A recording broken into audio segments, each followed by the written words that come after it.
वो भीड़ को देखकर पहाड़ पर चढ़ गया, और जब वह नीचे उतरा तो उसके चेले उसके पास आए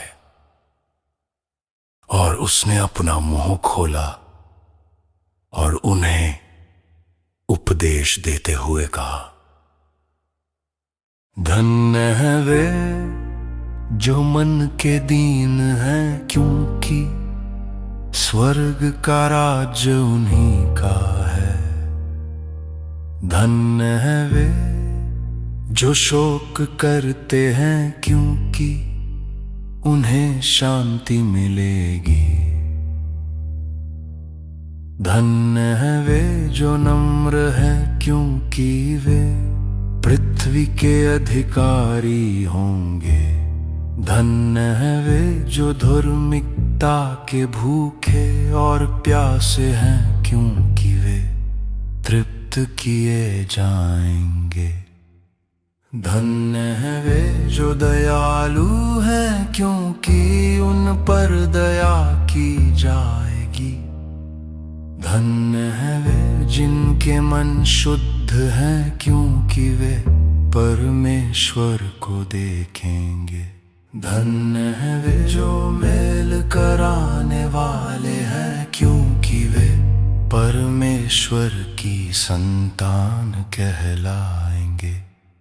धन्य है वे जो धार्मिकता के कारण सताए जाते हैं, क्योंकि स्वर्ग का राज्य उन्हीं का है।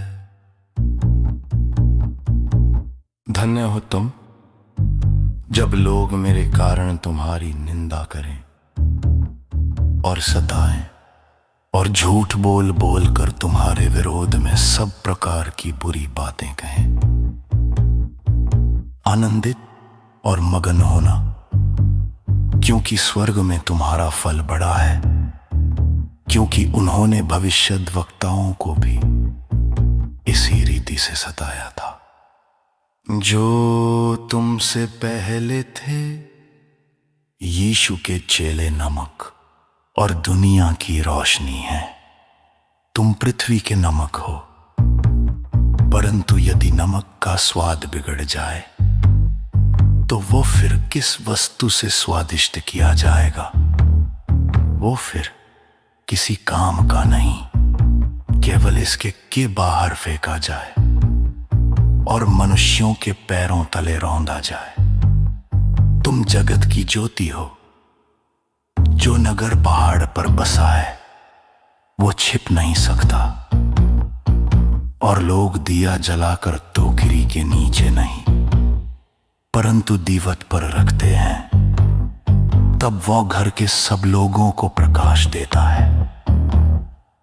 उसी प्रकार तुम्हारा उजियाला मनुष्यों के सामने चमके कि वे तुम्हारे भले कामों को देखकर तुम्हारे पिता की जो स्वर्ग में है बड़ाई करें। मसीह व्यवस्था को पूरा करता है। ये मत सोचो कि मैं व्यवस्था या भविष्यद्वक्ताओं की शिक्षाओं को लोप करने आया हूं। मैं उन्हें लोप करने नहीं बल्कि पूरा करने आया हूं, क्योंकि मैं तुमसे सच कहता हूं, जब तक आकाश और पृथ्वी टल न जाएं, तब तक व्यवस्था से एक मात्रा या एक बिंदु भी नहीं टलेगा, जब तक कि सब कुछ पूरा ना हो जाए। इसलिए जो कोई इन छोटी से छोटी आज्ञाओं में से किसी एक को तोड़ता है और दूसरों को भी ऐसा ही करने की शिक्षा देता है, वह स्वर्ग के राज्य में सबसे छोटा कहलाएगा। परंतु जो कोई उनका पालन करता और उन्हें सिखाता है, वह स्वर्ग के राज्य में महान कहलाएगा। क्योंकि मैं तुमसे कहता हूं, यदि तुम्हारी धार्मिकता शास्त्रियों और फरीसियों से बढ़कर ना हो, तो तुम स्वर्ग के राज्य में कभी प्रवेश करने नहीं पाओगे। मेल मिलाप के बाद बलिदान। तुम सुन चुके हो कि प्राचीन लोगों से कहा गया था, हत्या न करना और जो कोई हत्या करे ना, वो कचहरी में दंड के योग्य होगा। परंतु मैं तुमसे कहता हूं कि जो कोई अपने भाई पर अकारण क्रोध करेगा, वो कचहरी में दंड के योग्य होगा। और जो कोई अपने भाई से कहे चूहा, वो महासभा में दंड के योग्य होगा। परंतु जो कोई कहे मूर्ख, वह नर की आग में दंड के योग्य होगा। इसलिए यदि तू अपनी भेंट वेदी पर लाए और वहां तुझे स्मरण आए कि तेरे भाई के मन में तेरे विरुद्ध कुछ विरोध है, तो अपने भेंट वहीं वेदी के सामने छोड़ दे और जाकर पहले अपने भाई से मेल मिलाप कर ले, और तब आकर अपनी भेंट चढ़ा। मार्ग में अपने विरोधी से शीघ्र समझौता कर ले, कहीं ऐसा ना हो कि वो तुझे नाई को सौंप दे और नाई तुझे सिपाही को सौंप दे और तू बंदी गृह में डाल दिया जाए। मैं तुझसे सच कहता हूं कि जब तक तू कौड़ी कौड़ी न चुका दे, तब तक वहां से छूटने न पाएगा। व्यभिचार और तलाक। तलाक तुम सुन चुके हो कि प्राचीनों से कहा गया था, व्यभिचार न करना। परंतु मैं तुमसे कहता हूं कि जो कोई किसी स्त्री को कुदृष्टि से देखता है, वो अपने मन में उसके साथ व्यभिचार कर चुका।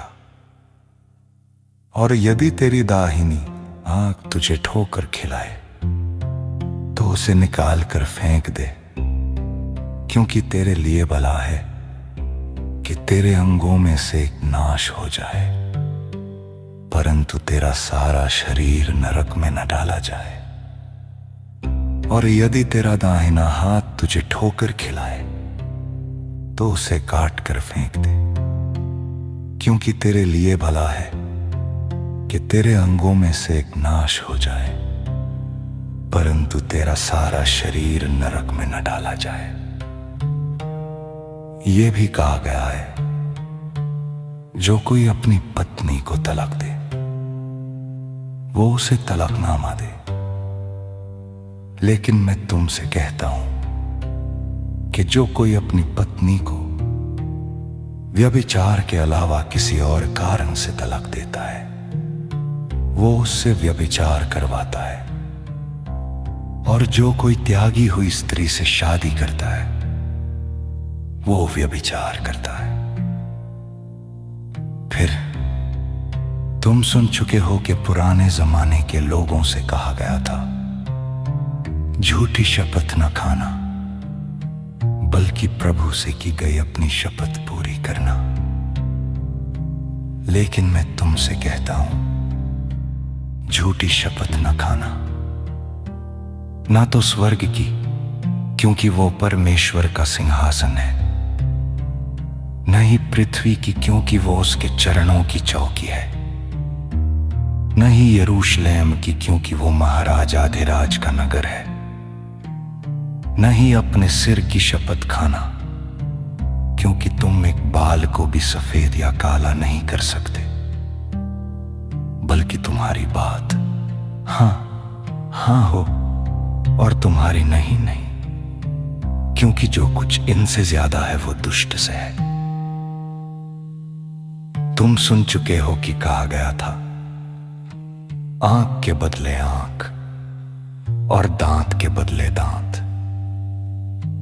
लेकिन मैं तुमसे कहता हूं, बुरे व्यक्ति का सामना मत करो, बल्कि जो कोई तुम्हारे दाहिने गाल पर थप्पड़ मारे, उसकी ओर दूसरा भी फेर दो।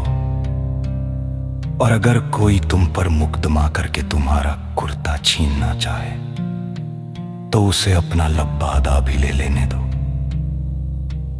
और अगर कोई तुम्हें 1 मील चलने के लिए मजबूर करे तो उसके साथ 2 मील चले जाओ।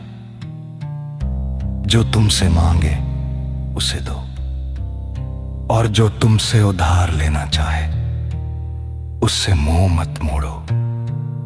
अपने शत्रुओं से प्रेम करो। तुम सुन चुके हो कि कहा गया था, अपने पड़ोसी से प्रेम करो और अपने शत्रु से घृणा करो। लेकिन मैं तुमसे कहता हूं, अपने शत्रुओं से प्रेम करो। जो तुम्हें शाप देते हैं उन्हें आशीर्वाद दो। जो तुमसे घृणा करते हैं उनका भला करो, और जो तुम्हें सताते हैं उनके लिए प्रार्थना करो, ताकि तुम स्वर्ग में अपने पिता की संतान बन सको। क्योंकि वो अच्छे और बुरे दोनों पर अपना सूर्य उदय करता है, और धर्मी और अधर्मी दोनों पर मेंह बरसाता है। क्योंकि यदि तुम अपने प्रेम रखने वालों ही से प्रेम रखो तो तुम्हारे लिए क्या फल होगा? क्या चुंगी लेने वाले भी ऐसा नहीं करते? और यदि तुम केवल अपने भाइयों ही को नमस्कार करो तो कौन सा बड़ा काम करते हो? क्या चुंगी लेने वाले भी ऐसा नहीं करते? इसलिए जैसा तुम्हारा स्वर्गीय पिता सिद्ध है, वैसे ही तुम भी सिद्ध बनो।